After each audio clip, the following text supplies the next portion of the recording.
होंगे, जो कि आज नहीं तो कल खतरा है, तो कभी ना कभी तो आज या कल या परसों, आज इंडिया ने कन्फ्रंट किया, आज यूनाइटेड स्टेट्स खड़ा है, जापान खड़ा है, सब लोग खड़े। अगर आज कन्फ्रंट नहीं करेंगे तो कल करना पड़ेगा, इसलिए उनके सामने पूरी दुनिया खड़ी। अब आ जाते हैं मोदी जी पर।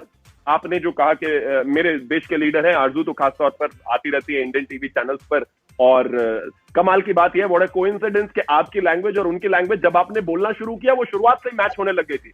तब अगर आप नहीं भी नाम मैं लेता, लेकिन इंपॉर्टेंट ये नहीं है। आप एक चीज समझिए, जब आप ईस्टर्न लद्दाख की बात करते हैं, जब आप बात करते हैं अरुणाचल प्रदेश की, वहां पर हिंदुस्तान का कोई भी, अगर हमारे यहां से डिफेंस मिनिस्टर भी जाते थे ना, तो हमेशा चाइना चिल्लाता था, एक पूरी जोर ताकत के साथ ग्लोबल टाइम्स में लंबा चौड़ा भाषण लिखता था और कहता था कि ये जो हिंदुस्तान यहां पर आ रहे हैं, जो डिफेंस मिनिस्टर यहां पर आ रहे हैं, हमें इस पे एतराज है, हम इनको नहीं आने देंगे और ये गलत है, कहीं ना कहीं ऐसा नहीं होना चाहिए। आपने एक भी ग्लोबल टाइम्स हेडलाइन सुनी आज?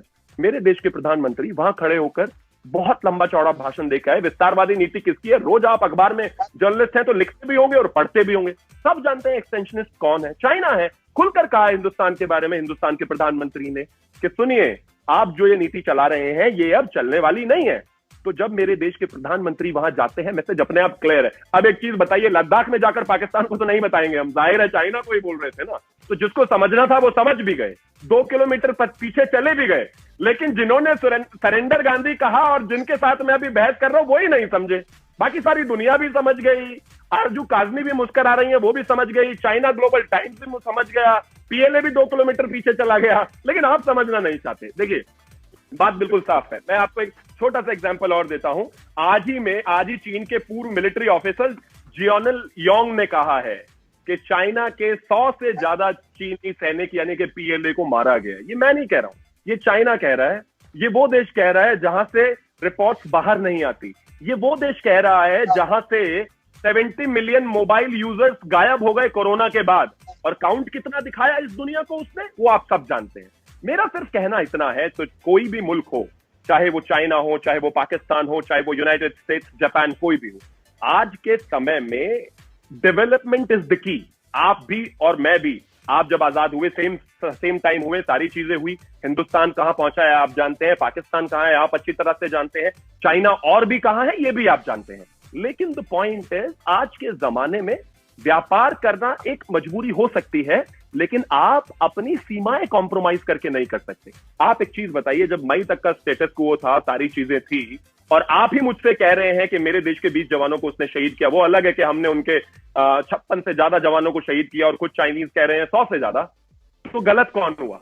चाइना ना। आप ही कह रहे हैं कि हमला किया, आप किसकी तरफ खड़े हैं? चाइना की तरफ। तो गलत कौन हुआ? आप। मैं सिर्फ इतना कहना चाहता हूं। और जहां तक आपने शुरुआत में एक बहुत लंबा स्टेटमेंट उसको भी, आतंकवाद को भी लेकर दिया था कि सबसे ज्यादा अगर कोई परेशान है आतंकवाद से तो वो पाकिस्तान ही है। तो साहब एक चीज देखिए ना, दीमक अगर मेरे घर में लगेगी तो सबसे पहले परेशान और सबसे ज्यादा परेशान मैं ही होऊंगा, फिर बाद में जाके मेरे पड़ोसी और उसके पड़ोसी और उसके पड़ोसी होते रहेंगे। लेकिन इसका परमानेंट सोल्यूशन तो होना चाहिए ना। मैं मानता हूं कि आपके प्रधानमंत्री ने शायद 1% के लिए गलती कर दी होगी शहीद कहते हुए, अभी पिछले दिनों आपके हाउस में जो हुआ, लेकिन क्या उसका कंडेमिनेशन, क्या उसका करेक्शन सिर्फ प्रधानमंत्री से नहीं आना चाहिए था? क्या मंत्री उस चीज को आकर कहते हैं, क्या वो काफी है? आपके देश में अगर टेररिज्म इतनी बड़ी प्रॉब्लम है और आपके जो क्या बोलते प्रधानमंत्री है वो कहते हैं कि वो शहीद कर दिया उनको आकर, क्या इसकी क्लैरिफिकेशन, मैं मानता हूं जबान फिसल गई उनकी, लेकिन क्या इसकी क्लैरिफिकेशन सिर्फ उनसे ही नहीं आनी चाहिए थी? आपको तमाम जगह चीजें पता चली हैं, तमाम जगह लोगों ने सबूत दिए हैं। यूनाइटेड स्टेट्स भी इसको लेकर लगातार बोलता रहा है, पूरी दुनिया इस बात को लेकर वोकल रही है कि आतंकवाद यानी कि पाकिस्तान, इस चीज का सोल्यूशन तो आप ही को ढूंढना पड़ेगा ना साहब। अगर आप नहीं ढूंढेंगे तो दुनिया तो कहेगी ही, वो तो नॉर्मल है। अब भाई ओसामा बिन लादेन, भगवान ना करे और आपकी भाषा में तौबा तौबा तौबा, अगर हिंदुस्तान में मिल गया होता तो इमेजिन कीजिए हमारे देश को क्या कह रहे होते लोग। लेकिन ऐसा नहीं हुआ है और ये रियलिटी है, इसको ना आप चेंज कर सकते ना। मैं अब आपके यहां पर स्कूल पर हमला हुआ, हिंदुस्तान भी बराबर दुखी हुआ था। हिंदुस्तान के ज्यादातर लोग उस बात से बेहद खासे नाराज थे कि क्यों ये हुआ, क्या ये हुआ।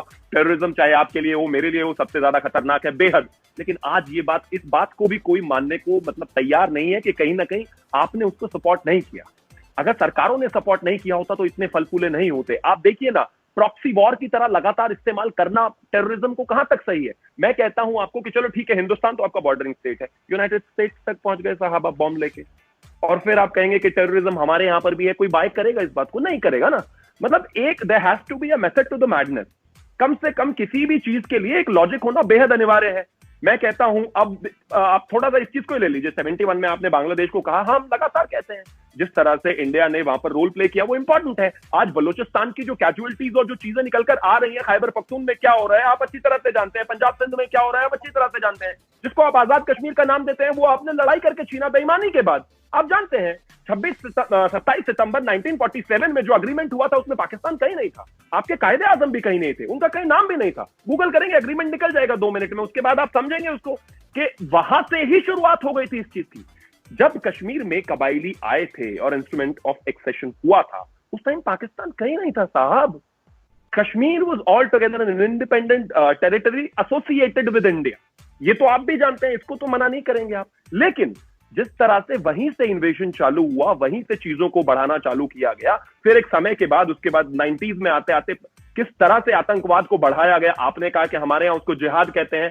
मैं हिंदू जरूर हूं, लेकिन मैंने कुरान बहुत अच्छी तरह से पढ़ी है, क्योंकि मुझे भी पता होना चाहिए कि जब आप बात करते हैं तो उसका मतलब क्या है। जिहाद का मतलब मैं तो ये नहीं समझता जो मेरे देश में आकर लोग करते हैं या आपके देश में जो लोग आकर करते हैं।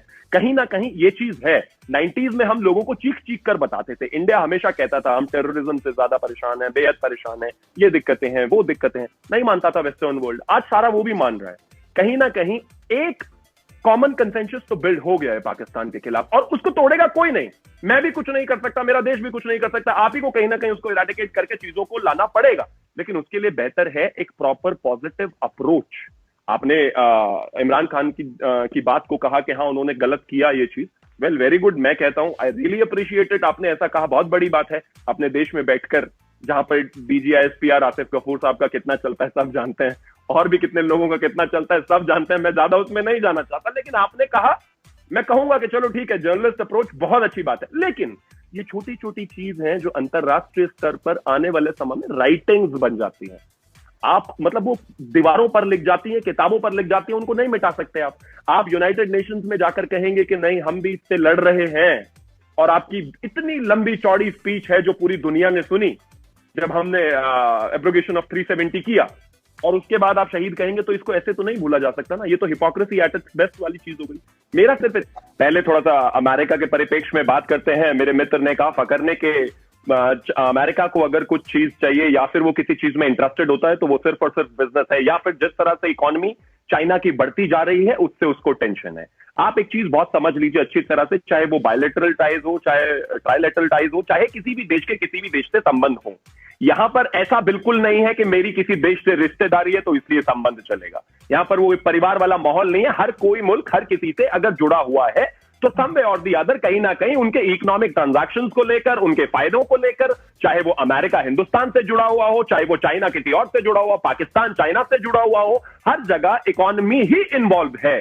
हर जगह कोई अपना देश दूसरे देश से कैसे बेहतर बन सकता है, हम उससे क्या टेक्नोलॉजी ट्रांसफर ले सकते हैं, क्या हम उससे डिफेंस में फायदा ले सकते हैं, इंटरनेशनल स्तर पर क्या हमें फायदे हो सकते हैं। तो अगर आप ये कहते हैं कि अमेरिका मुझे इस वजह से कर रहा है तो इस वजह से ही सही, क्योंकि उसका सीधा रीजन ये है कि जो पॉलिसी चाइना की है वो वर्ल्ड वाइड सक्सेसफुल आज के जमाने में नहीं है। जब मोदी जी कहते हैं कि डेवलपमेंट इज द की, एक्सटेंशनिस्ट या फिर विस्तारवादी चीज नहीं चल सकती। आप एक चीज बताइए, फकर साहब बहुत पढ़े लिखे जर्नलिस्ट हैं, मैं सिर्फ सीधा पूछना चाहता हूं, एक चीज बताइए, 16 मुल्कों से आप अपने बॉर्डर शेयर करते हैं जो धरती पर हैं, 23 मुल्कों से आपकी लड़ाई है। आप एक चीज बताइए, इंडिया गलत हो सकता है या फिर चाइना गलत, इंडोनेशिया गलत हो सकता है, जापान गलत, कितने मुल्क गलत होंगे? कहीं ना कहीं आप जो देख रहे हैं उनकी सिचुएशन वो आपके सामने है। अब आ जाते हैं कि चलो अमेरिका को इस वजह से दिक्कत है चाइना से कि भाई वहां पर उनकी जो इकोनॉमी जिस तरह से बढ़ रही है वो बहुत खतरनाक लगता है उनको, कहीं ना कहीं वो वर्ल्ड वाइड लीड करेंगे। लेकिन साहब जापान क्यों परेशान है? इंडोनेशिया इतना सा मुल्क है, मैंने पिछली बार भी कहा था, इतना सा मुल्क है। मलेशिया इतना सा मुल्क है, क्यों परेशान है इनसे? भारत आए दिन आप देख ही रहे हैं क्या सिचुएशन, श्रीलंका आप देख ही रहे हैं, नेपाल ने भरोसा किया था, देख लीजिए उनकी रिपोर्ट पढ़ लीजिए क्या सिचुएशन है। प्रॉब्लम चाइना या चाइना की इकोनॉमी नहीं है। आप अगर आगे बढ़ रहे हैं डेवलप्ड लेवल पर, डेवलपमेंट करना चाहते हैं, आप आगे बढ़ना चाहते हैं, कोई नहीं रोक सकता। लेकिन जब आप अपने बॉर्डरिंग स्टेट्स को परेशान करना शुरू कर देते हैं जब कहीं ना कहीं आप होता क्या है कि जब आप बॉर्डर पर होते हैं, जैसे हमारा एलएसी है चाइना के साथ, वहां पर एक वर्ड होता है क्रीपिंग। क्रीपिंग का मतलब होता है रेंगते हुए आगे जाना। उनकी आदत है जहां पर भी बॉर्डर डिसाइडेड नहीं है, और अगर बॉर्डर डिसाइडेड है भी तो भी क्रीपिंग करते हुए, रेंगते हुए, आज 2 फीट कल 3 फीट, जो स्टेटस को रहता है उसको मेंटेन ही नहीं रहने देते हैं। कहीं ना कहीं आने वाले समय में ये पूरी दुनिया उनके खिलाफ क्यों खड़ी है? उनके आगे बढ़ने की वजह से नहीं, वो एक रीजन हो सकता है। आज भी उनके बहुत सारे प्रोडक्ट सारी दुनिया में चल रहे हैं ना, बहुत लोगों ने उनको नहीं बैन किया है। आने वाले समय में उनकी हरकतों को देखकर उनकी इकोनॉमी को टेंट लगेगा, और हिंदुस्तान से लगा है। 11,000 करोड़ के स्टैंड अलोन प्रोजेक्ट कैंसिल हुए हैं, उनकी चाइनीज ऐप बंद हो गई है, उसके बाद तमाम तरह की चीजें हुई हैं, और सिर्फ हिंदुस्तान से हुआ है। माइक पॉम्पियो को आप लगातार देख ही रहे होंगे, डोनाल्ड ट्रंप को आप लगातार देख ही रहे होंगे। तो ये सिर्फ उनके आगे बढ़ने की वजह से नहीं है, वो जिस तरह से चीजों को कवर करना चाहते हैं वो अब इस दुनिया में नहीं चलता। मैं कहता हूं, चाहे आपने अपने मुल्क को लेकर कहा कि पाकिस्तान बहुत छोटा सा मुल्क है, कुछ नहीं, आप कितने से भी छोटा मुल्क हो, लेकिन कल अगर आपको कोई कब्जा करने की कोशिश करेगा तो जरूर फाइट बैक करने की जरूर कोशिश करो, चाहे वो चाइना ही क्यों ना हो। तो एजेंडा सिर्फ ये है कि आज इन चीजों को लेकर दुनिया बिल्कुल पूरी तरह से क्लियर कट है। दूसरा, अब आ जाते हैं, आपने कहा कि अफगानिस्तान में क्या किया अमेरिका ने। मैं अमेरिका का स्पोक्स पर्सन नहीं हूं और उस चीज में जाना भी नहीं चाहता, लेकिन आप भी बहुत अच्छी तरह से जानते होंगे नाटो ने क्या किया, तालिबान ने क्या किया, वहां पर हालात कैसे थे, क्या साउथ ईस्ट एशिया में सिचुएशन रहती है, आप बहुत अच्छी तरह से जानते हैं। चाइना के परिप्रेक्ष्य में आप भी जानते होंगे साउथ चाइना सी में क्या कर रहे हैं ये लोग। वो आपके लिए भी खतरा है। अमेरिका बहुत दूर बैठा है, लेकिन ये सब जानते हैं कि साउथ चाइना सी एक बहुत बड़ा इकोनॉमिक कॉरिडोर है, और अगर वहां पर डिस्टर्बेंस क्रिएट हुई तो पूरा साउथ ईस्ट एशिया, पूरा एशिया और तक यूरोप और यूनाइटेड स्टेट्स तक भी कहीं ना कहीं हैम्पर होंगे, जो कि आज नहीं तो कल खतरा है। तो कभी ना कभी तो आज या कल या परसों, आज इंडिया ने कन्फ्रंट किया, आज यूनाइटेड स्टेट्स खड़ा है, जापान खड़ा है, सब लोग खड़े। अगर आज कन्फ्रंट नहीं करेंगे तो कल करना पड़ेगा, इसलिए उनके सामने पूरी दुनिया खड़ी है। अब आ जाते हैं मोदी जी पर। आपने जो कहा कि मेरे देश के लीडर हैं, आरजू तो खासतौर पर आती रहती है इंडियन टीवी चैनल्स पर, और कमाल की बात यह है, बड़ा कोइंसिडेंस कि आपकी लैंग्वेज और उनकी लैंग्वेज जब आपने बोलना शुरू किया वो शुरुआत से ही मैच होने लग गई थी। तब अगर आप नहीं